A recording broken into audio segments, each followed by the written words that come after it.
ये कहानी उस शख्सियत की है जो दुनिया के सबसे शक्तिशाली नेताओं में से एक है। ये कहानी उस राजनेता की है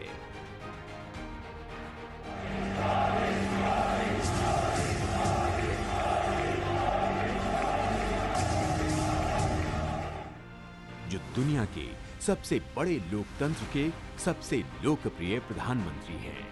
आज बात उस व्यक्तित्व की होगी जिसने 130 करोड़ देशवासियों की जिंदगी को बेहतरीन बनाने और मानवता की सेवा करने का लिया है संकल्प। मैं नरेंद्र दामोदर दास मोदी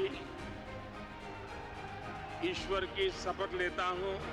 नरेंद्र मोदी की जिंदगी संघर्ष, सपनों और समर्पण की कहानी है। रेलवे से रॉयल पैलेस, जिंदगी का रास्ता बड़ा कठिन होता है। नरेंद्र मोदी की यात्रा गुजरात के वडनगर की गलियों से शुरू होती है। 17 सितंबर 1950 को जन्मे नरेंद्र मोदी दामोदर दास मोदी और हीराबा की तीसरी संतान थे। आरंभिक जीवन बेहद गरीबी में बीता।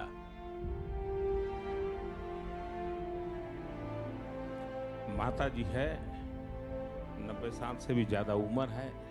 जब हम छोटे थे तो हमारा गुजारा करने के लिए वे अड़ोस पड़ोस के घरों में बर्तन साफ करना, पानी भरना,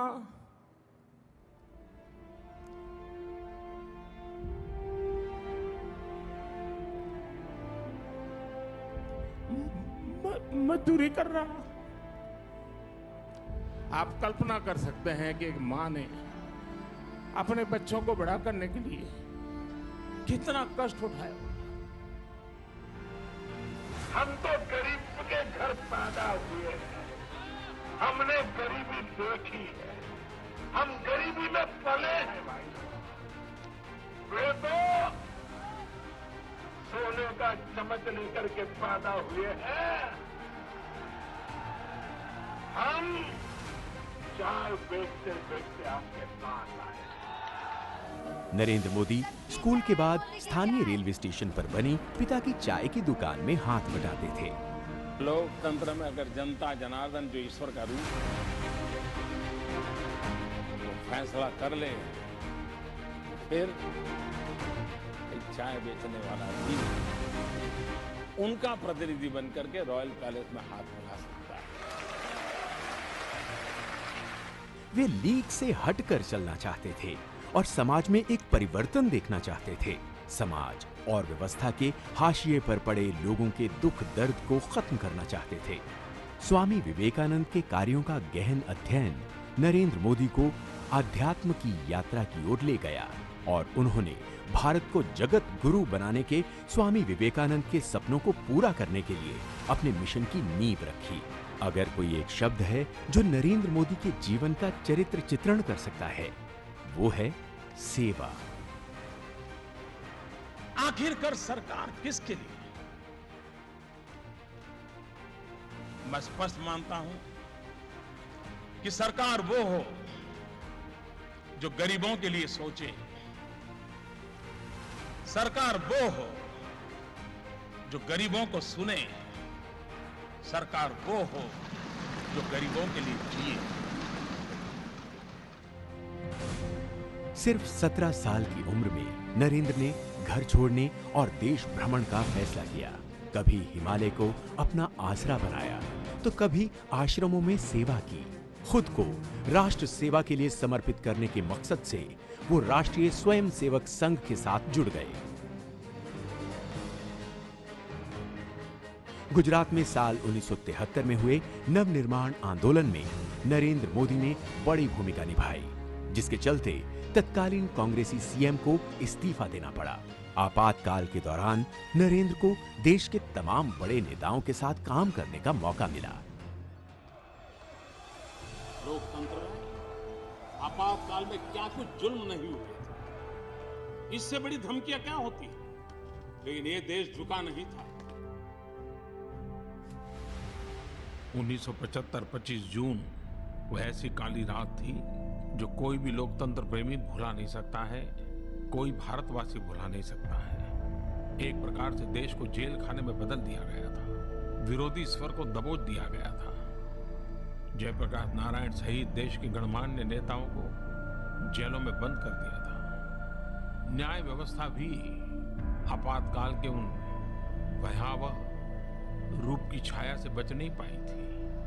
अखबारों को तो पूरी तरह बेकार कर दिया गया था।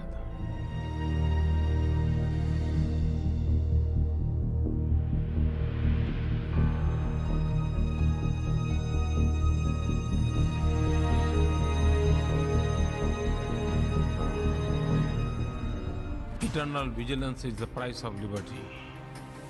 लोकतंत्र के प्रति नित्य जागरूकता जरूरी होती है और इसलिए लोकतंत्र को आघात करने वाली बातों को भी स्मरण करना होता है और लोकतंत्र की अच्छी बातों की दिशा में आगे बढ़ना होता है।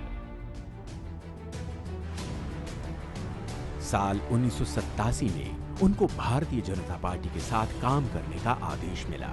हालांकि ये उनकी यात्रा का सिर्फ एक छोटा सा मोड़ ही था। बीजेपी के सबसे बेहतरीन संगठन मैन से शासन कला में भारत के सबसे उम्दा कलाकार के रूप में नरेंद्र मोदी का उद्भव साहस और दृढ़ संकल्प की एक कहानी है। नरेंद्र दामोदर दास मोदी। अक्टूबर 2001 में नरेंद्र मोदी ने गुजरात के मुख्यमंत्री के रूप में शपथ ली। कायदाથી સ્થાપિત ભારતના के कायदाથી स्थापित भारतना संविधान प्रत्यय नरेंद्र मोदी ने गुजरात की सफलता की कहानी कृषि, इंडस्ट्री और सेवाओं के जरिए बुनी। उनके कार्यकाल में गुजरात के कृषि क्षेत्र में 10% की वृद्धि हुई। वाइब्रेंट गुजरात सम्मेलन से राज्य में रिकॉर्ड निवेश हुआ, जिससे रोजगार के नए अवसर बने। उनके नेतृत्व में गुजरात मीडियम और स्मॉल स्केल इंडस्ट्रीज के लिए स्वर्ग बनकर उभरा। भूकंप से तबाह कच्छ में पुनर्निर्माण का उदाहरण तो अंतर्राष्ट्रीय स्तर पर आज भी दिया जाता है। साल 2001 से साल 2014 के बीच नरेंद्र मोदी न सिर्फ पूरे देश में सबसे बेहतरीन प्रशासक और मुख्यमंत्री के तौर पर सराहे गए, बल्कि एक विकास पुरुष के तौर पर स्थापित भी हुए।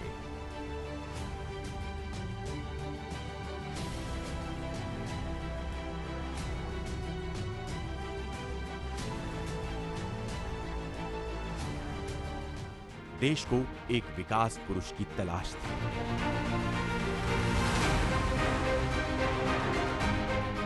तलाश उस प्रशासक की थी जो भ्रष्टाचार पर प्रहार करे, अलगाववाद और आतंकवाद से मुक्ति दिलाए।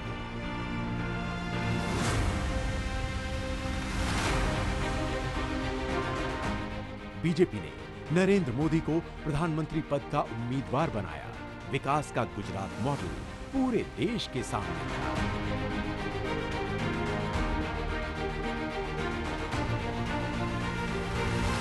इस बार के चुनाव में एनडीए 300 से ज्यादा सीट पाएगी और स्पष्ट बहुमत के साथ भारतीय जनता पार्टी के नेतृत्व में एनडीए की सरकार होगी और श्री नरेंद्र मोदी देश के अगले प्रधानमंत्री। नरेंद्र मोदी देश के एकमात्र ऐसे नेता हैं जिन्होंने आम जनता से राजनीतिक रिश्ते के साथ ही एक भावनात्मक लगाव भी स्थापित किया है।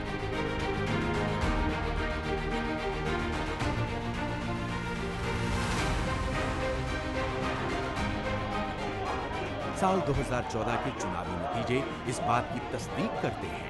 नतीजों ने न सिर्फ नरेंद्र मोदी को देश के सबसे लोकप्रिय नेता के तौर पर स्थापित किया, बल्कि इसके चलते 3 दशकों बाद केंद्र में पहली बार किसी अकेली पार्टी को पूर्ण बहुमत मिला, और वो भी गैर कांग्रेसी।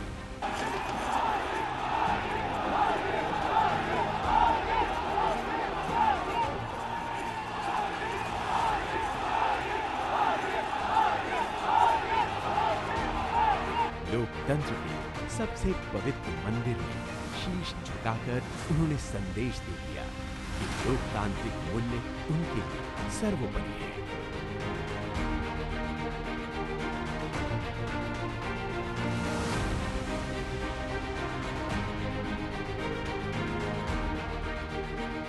मेरा मूलतः सिद्धांत जो रहा है वो ये है कि हम समाज में जो भी शक्ति है उसको और अधिक अवसर कैसे दें। हम एक ऐसा इकोसिस्टम तैयार करें ताकि उसको कुछ साहस करने का मन कर जाए, कहीं रुकावट आ जाए तो उसको हाथ पकड़ के निकालने वाला कोई मिल जाए। मैं जब चुनाव लड़ रहा था तो मैंने देशवासियों को कहा था कि मेरे पास अनुभव नहीं है, मुझसे गलतियां हो सकती हैं, बद इरादे से गलत कभी नहीं करूंगा।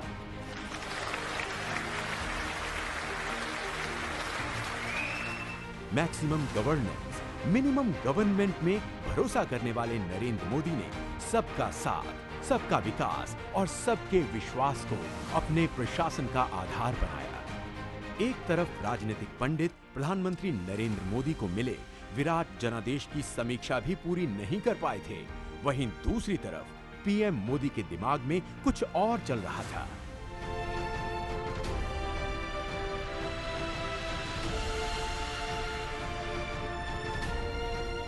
न्यू इंडिया के विजन को आगे बढ़ाने की बात हो या फिर 70 साल से लटके हुए मुद्दों को सुलझाने का साहस, नरेंद्र ने दिखा दिया कि मोदी है तो मुमकिन है।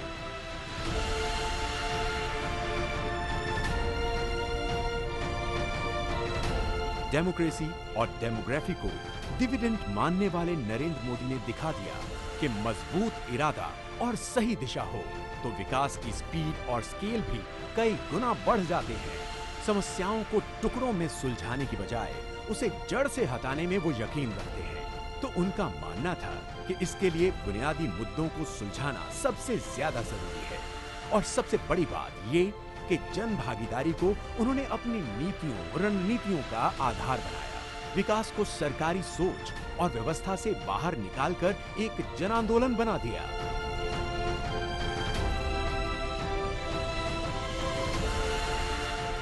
पहली बार किसी और व्यक्ति ने नहीं बल्कि खुद भारत के प्रधानमंत्री ने 15 अगस्त 2014 को अपने स्वतंत्रता दिवस के भाषण के दौरान लाल किले की ऐतिहासिक प्राचीर से स्वच्छता के बारे में बातें की। अगर हम सपने लेकर के चलते हैं तो सपने पूरे भी होते हैं। अगर 125 करोड़ देशवासी तय कर लें, गंदगी का नामो निशान नहीं रहने देंगे। स्वच्छ भारत का एक अभियान हम सबको मिलकर के करना है।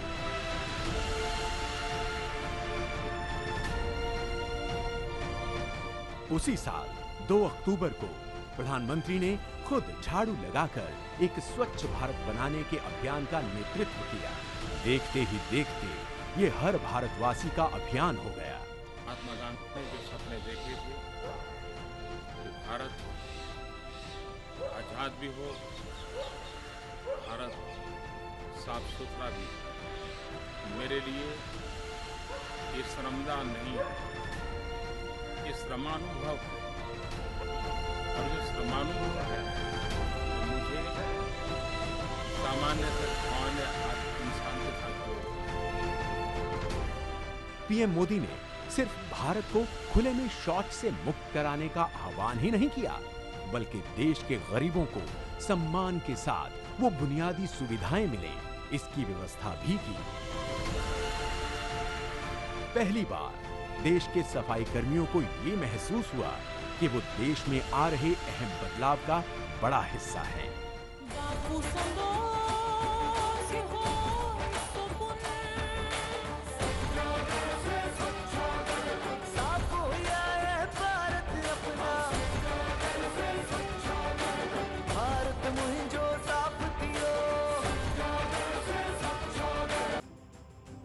बीते 6 वर्षों में मोदी सरकार लगातार एक्शन मोड में नजर आई है। 24 घंटे 7 दिन की कार्य संस्कृति और एक hard task master PM Modi ने दिखा दिया। ईमानदारी से कोशिश की जाए तो मौजूदा व्यवस्थाओं के जरिए ही बड़े लक्ष्य हासिल किए जा सकते हैं। मेरी सरकार का एक ही धर्म है, इंडिया फर्स्ट। मेरी सरकार का एक ही धर्म है, भारत का संविधान मेरी सरकार की एक ही भक्ति है, भारत भक्ति।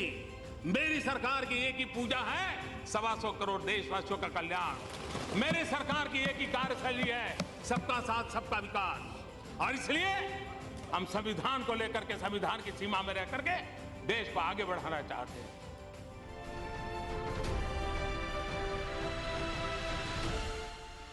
छह साल में 150 से ज्यादा कार्यक्रम और योजनाएं जमीन पर उतरी।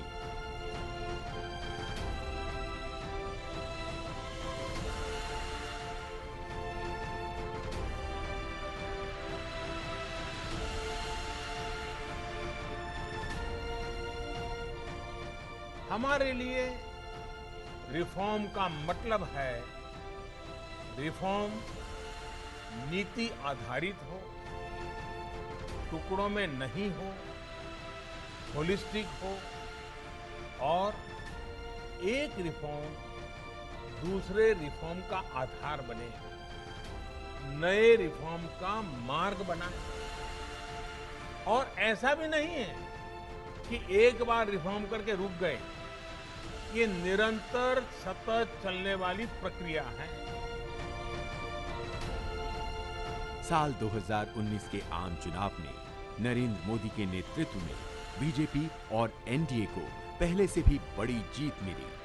इसकी सबसे बड़ी वजह बनी सबका साथ, सबका विकास और सबका विश्वास का मंत्र।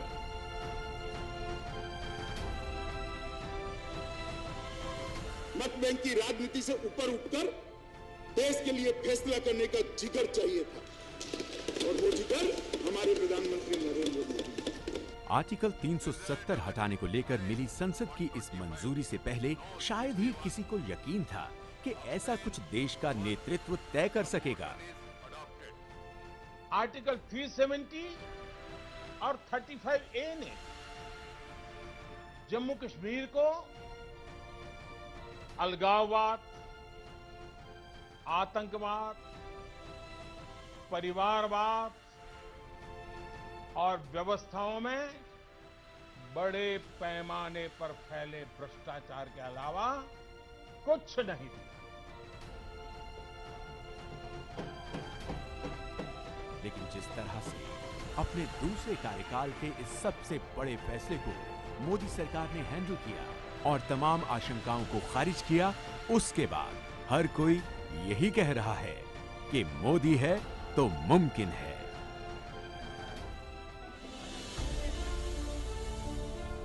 3 तलाक जैसी कुरीति से मुस्लिम महिलाओं को मुक्ति दिलाने से लेकर मेरी मुसलमान बहन,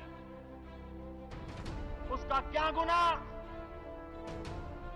कोई ऐसे ही टेलीफोन पर 3 तलाक बोल दे और उसकी जिंदगी तबाह हो जाए?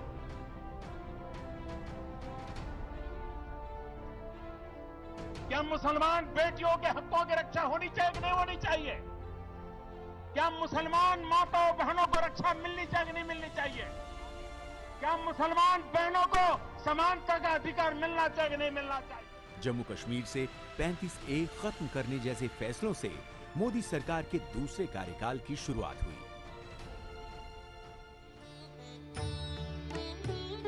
राम काज किनु बिनु मोहि कहां बिसरा।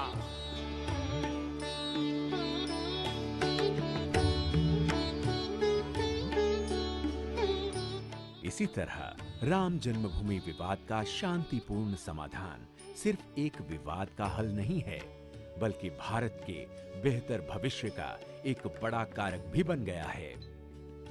ये मंदिर करोड़ों करोड़ लोगों की सामूहिक संकल्प शक्ति का भी प्रतीक बनेगा।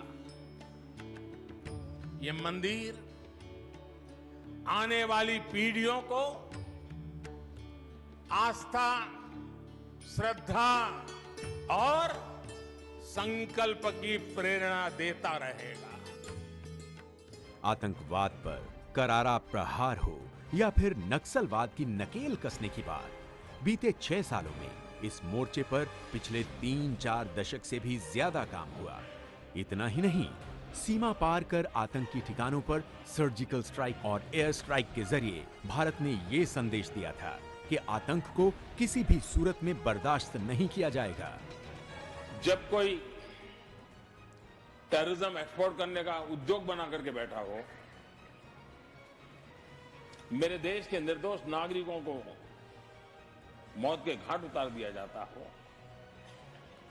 युद्ध लड़ने की ताकत नहीं है, पीठ पर वार करने के प्रयास होते हो, तो ये मोदी है, उसी भाषा में जवाब देना जानता है।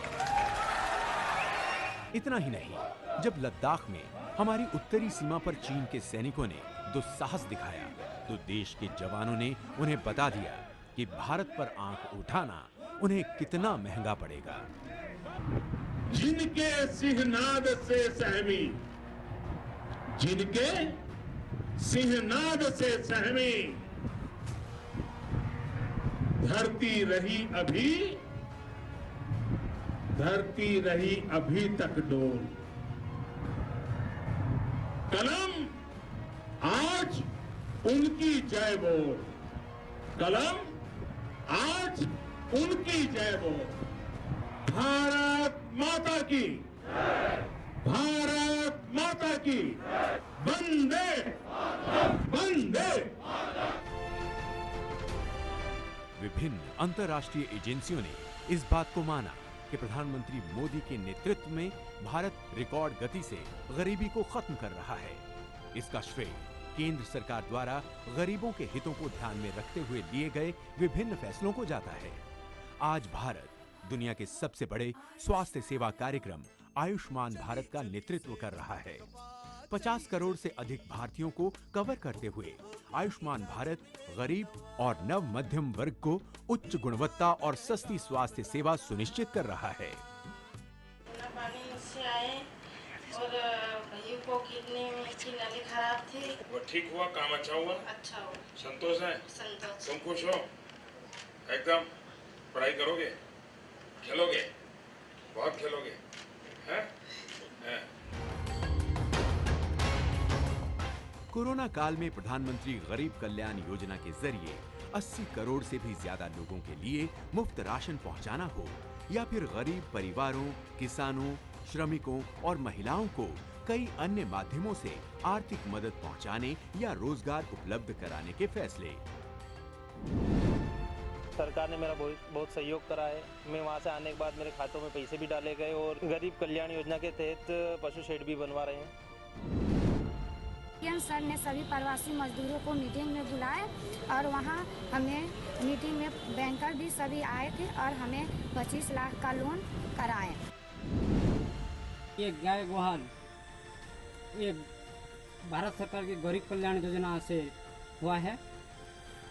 ये योजना मिला मुझे सरकार की तरफ से। मैं महाराष्ट्र में पढ़ाई करता था, वहाँ पे मेरी पानीपुर की गाड़ी है। लॉकडाउन के थ्रू हमारा वहाँ पे हालत ख़राब हो गई, इसलिए हम यहाँ पे आए। यहाँ पे हमने गरीब कल्याण योजना के थ्रू बोरखेड़ा से सुल्तानपुरा का कच्चे रोड पे काम किया। पीएम मोदी ने सही मायने में ये दिखाया है कि सरकार वो होती है जो गरीबों के लिए जिए। देश और हर एक नागरिक को आत्मनिर्भर बनाने के नरेंद्र मोदी के मकसद को इन फैसलों से बड़ी मदद मिल रही है। आत्मनिर्भर भारत, ये सपना संकल्प में परिवर्तित देख रहे हैं। आत्मनिर्भर भारत ये एक प्रकार से शब्द नहीं, ये आज 130 करोड़ देशवासियों के लिए मंत्र बन गया है। देश में चाहे कोई आपदा आई हो या फिर कोरोना जैसी महामारी से मुकाबले की बात हो, नरेंद्र मोदी ने देश ही नहीं दुनिया को भी रास्ता दिखाया है। एक तरह से आपदा को अवसर में बदलने के हुनर के वो उस्ताद भी हैं।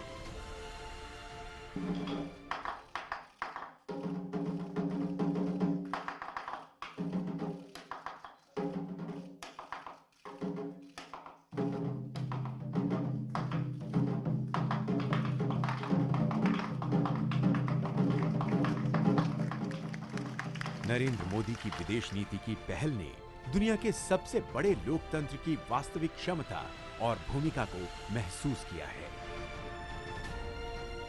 अंतर्राष्ट्रीय योग दिवस मनाने के नरेंद्र मोदी के आग्रह को संयुक्त राष्ट्र में जितना जबरदस्त समर्थन मिला, वो बीते कई वर्षों में किसी प्रस्ताव को नहीं मिला था। आज विश्व मंच पर भारत की बात सुनी जाती है। इस विषय में भारत क्या सोचेगा, ये आज दुनिया को पहले सोचना पड़ता है। नरेंद्र मोदी को सऊदी अरब के सर्वोच्च नागरिक सम्मान किंग अब्दुल अजीज सैश से सम्मानित किया गया। उनको रूस के शीर्ष सम्मान फिलिस्तीन के grand collar of the state of फिलिस्तीन सम्मान, अफगानिस्तान के अमीर अमानुल्लाह खान अवार्ड, यूएई के जायद मेडल और मालदीव के निशान इजुद्दीन सम्मान से सम्मानित किया गया है। 2018 में प्रधानमंत्री मोदी को शांति और विकास में उनके योगदान के लिए प्रतिष्ठित सियोल शांति पुरस्कार दिया गया।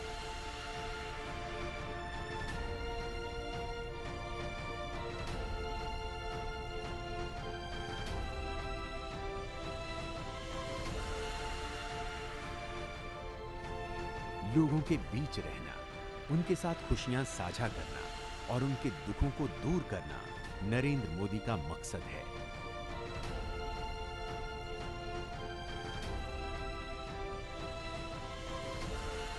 नरेंद्र मोदी लोगों के नेता हैं। चावल भी खाते हैं, बच्चे लोग चावल खाते हैं। नहीं खाता हूं। खाते हैं? ऐसा करोगे आप लोग? ऐसा करो।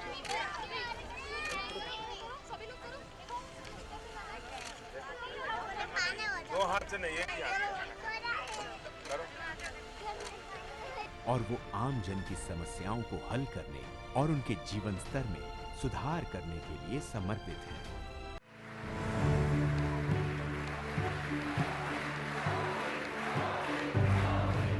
वो जो मुश्किलों का अंबार है, वो जो मुश्किलों का अंबार है, वही तो मेरे हौसलों की मीनार है।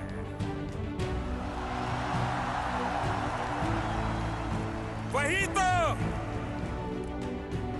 तो मेरे हौसलों की मीनार है।